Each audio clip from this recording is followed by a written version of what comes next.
The Chinese embassy released a statement today calling Canada hypocritical and arrogant. It says that Canada is distorting the facts and insists that China is, quote, a country with the rule of law. What's your response to that, as it appears there's an escalation in tone from the Chinese embassy? Canada is a country of the rule of law. We move forward in full respect of that rule of law, and we move forward in full transparency. We have continually condemned not just the arbitrary detention of 2 Canadian citizens, but it is disappointing that the trial that Michael Spavor went through, and possibly the trial that Michael Kovrig will go through on Monday, is happening in secret, without transparency, without access by Canadian consular officials. Le Canada est un pays de la règle de droit. Canada is a country of the rule of law, country where our processes are transparent, and it's disappointing to see that not only did China use this arbitrary detention on two of our citizens, but also that this is happening in a very non-transparent way.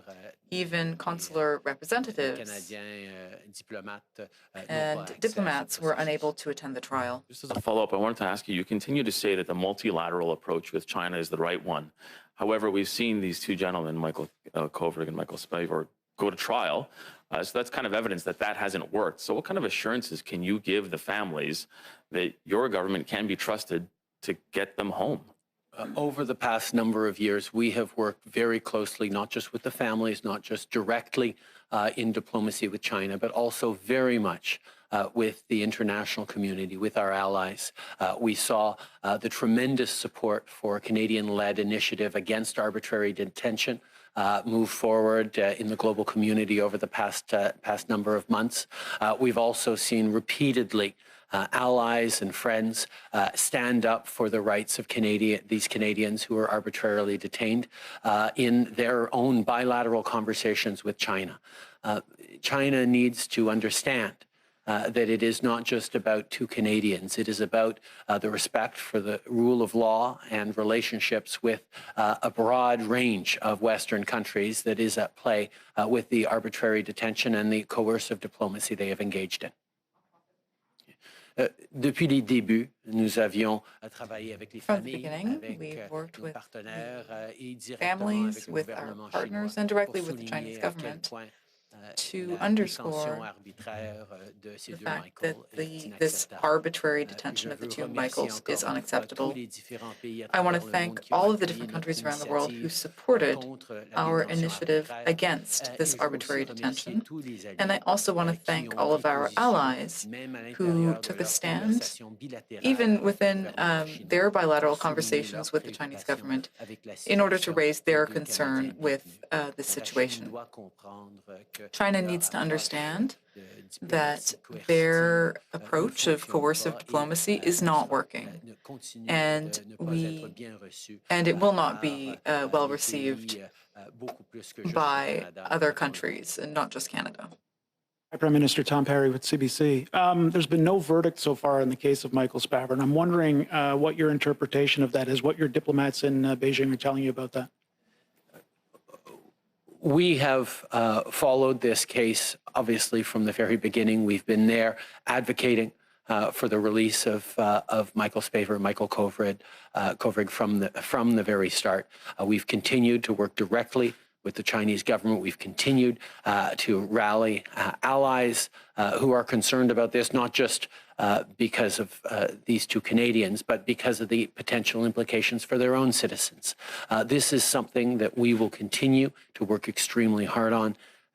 Canada is a country of the rule of law. We are a country of transparent judicial processes. We are a country that stands up for human rights, and we will continue to do exactly that.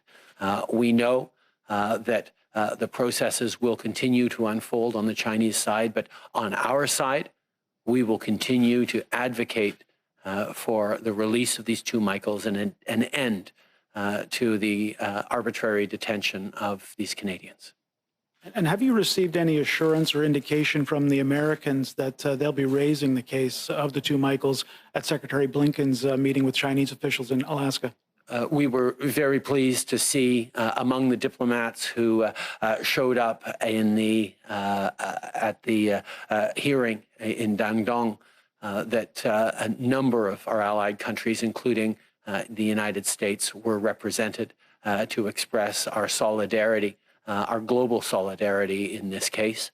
And I can assure you that the United States continues to prioritize this case as it is something that is important not just to us but to them in terms of respect for the rule of law and support of citizens from around the world. I was heartened and touched to see the number of diplomats from different countries, including the U.S., who were there in Dandong for the trial. Even if they didn't have access to the trial itself, they were there to show solidarity with the two detained Canadians and also to show their support for the principles of justice that need to be supported and upheld around the world. I know from our conversations not only with President Biden but also with Secretary Blinken that the Americans take this issue seriously, not only out of friendship with Canada, but also out of support for the principles that need to be held up in their relationship with China. Prime Minister Chris Nashkate, CTV National News. In your own words, you talked about this a bit here, but do you believe Michael Kovrig and Michael Spavor are getting a fair trial? One of the challenges around the lack of transparency on that process is it becomes extremely difficult to make judgments around whether or not the trial was fair. I can certainly say that in Canada, we are a country of an independent justice system that values transparency as part of the process in terms of ensuring that justice is fair and done properly. I'm going to continue to advocate for the release of these two Michaels who've been arbitrarily detained and push for transparency around the processes by which these trials are ongoing. Je pense que un des défis, I think that one of the challenges is that if there's no transparency in this process, it's difficult to judge how it's unfolding. But I will say that Canada is a country that respects the values and principles of openness and transparency and the principles of justice.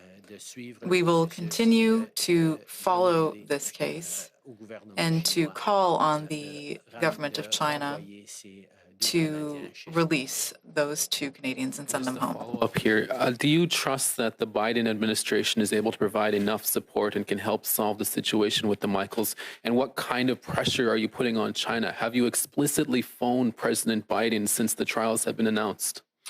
We continue to work very closely with all our allies around the world who are equally concerned with the arbitrary detention and the coercive diplomacy that China is engaged in. We will continue to work very closely with all our allies, including the United States, on trying to resolve this situation. Oui, bonjour, Laurence Martin, Radio-Canada. Est-ce que vous savez, Monsieur Trudeau, si la question des deux Michaels a été abordée? Do you know if the question of the two Michaels was raised at the summit in Alaska? Answer: I know that the summit is happening now, but I'm very confident that it will be an issue that will be brought up there. I know that that summit is currently ongoing, but I am very confident that this is an issue that will be raised at that summit.